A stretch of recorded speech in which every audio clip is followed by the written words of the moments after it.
Well, hello, I'm Terry Elton, the Associate Professor of Leadership at Luther Seminary.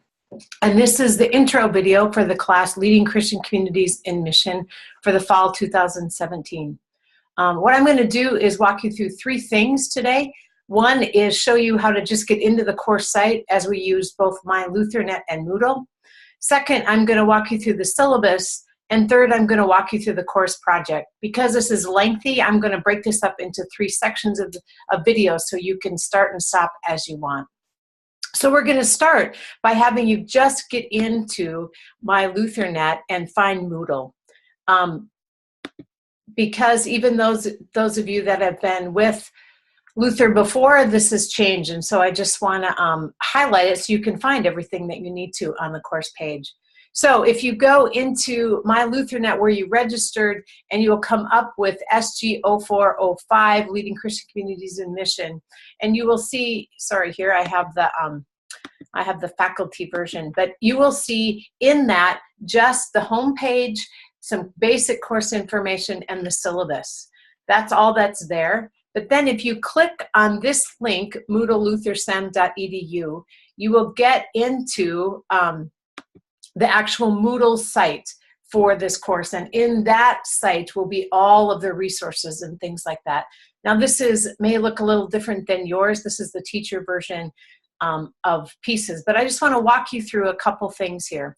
First of all, on the left-hand side here, you see activities. A shortcut on how to get to things as you're coming and going is hit assignments or forms or resources to just see, for example, if you want to know, I have to just turn in my assignment and post it in there, you can click on assignments and it'll quickly take you to where that goes. Otherwise, there's some forms and resources there as well. Otherwise, I just want to highlight here, it says where we meet, what time, a brief description of the course. A syllabus is here as well as in MyLutherNet, so you can download that. Any announcements for class will be here. And then if you can see, I have this open, so you can see all the different sections. Here's the e-reserves and resources for within that. Then each week has the things that you need for each of those pieces. So that's a brief overview of just how to use those two pieces. Let me just say one thing since week one is up here. We are not going to meet face-to-face in week one. I'm actually going to be out of town. So what we're going to do instead of that is have you watch these three videos and then email me if you have any questions about the overall class or the class project that can't wait until the next week. I want you to read through the Missional Leader through the first 78 pages of that book and get a sense of get started on where we are. We're going to do a practice called Dwell in the Word. And so we're going to do that first on your own. And let me just say a word about that practice. Often when we go to Scripture, we do it in a way that we're studying it or we're trying to find out the original meaning. We're looking at the Greek or the Hebrew. We're wondering what was going on in its context. In a practice of dwelling in the Word, we're practicing listening. If we believe actually that God comes to us through Scripture as one of the ways that God speaks to us, but also through our community as we gather around centered on the Word, we're just going to look each week at a different text.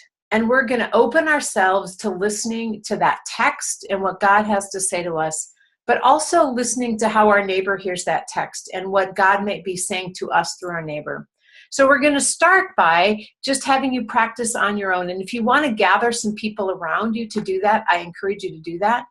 But to read Exodus chapter 3, verses 1 through 10. Quiet yourself before you do that and just maybe let your mind, everything else that's move away.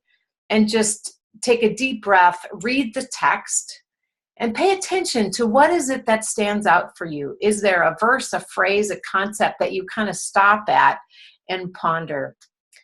Take some moments to think about that and then go back and read it again and see if there's something else that stands out or a deeper understanding. And then if you're with a group of people, we ask you to share with one another what you heard. Listening not to each other, not to add on your ideas to them, but to listen, to just take in what they have to say. If you're by yourself, you might want to journal or just jot some notes as you process what that is. We're going to also dwell on the same text in the next week of class, so we'll get a chance to live in that text for 2 weeks. So read, dwell on the word, and then I want you to post right here in this site. There's an opportunity here for a forum for you to post a 1-page reflection on this question. What do you understand the current state of the church to be in the U.S., if you're from the U.S., or in your own home country if you're not from the U.S.? And why might, so first, what's the state of the church in your country? And second, why might we call this an apostolic age? We're going to talk a lot about that throughout this course, and I want you to just think about that in your own framing of that. Apostolic is the sending, right? If the discipling was the time when Jesus was with the disciples and teaching and learning, the apostolic is after the resurrection, where they were out talking about, sharing about, witnessing to God, what God was doing in the world and the message of the gospel. So think about what's the state of the church in your country and why might this be a new apostolic age? I want you to post that by Monday morning on the 11th of September. And then by the next day, Tuesday, I want you to read not only have done that, but to read 5 other posts from other people's and write just a short reflection on what they got you thinking about it. One of the things I want you to do, we have the gift in this class of having people from different countries, and we get not only diversity within the U.S., but also diversity as we think of the global church. So I really challenge you to read more than one post from outside of your home country. And so to do that, to just get a perspective of how we might see the church today. And then we're going to feed that into our next section in week 2. So again, I hope you found the site in MyLutherNet. You can make your way to Moodle and that you explore here a little bit on how to find your way in this site.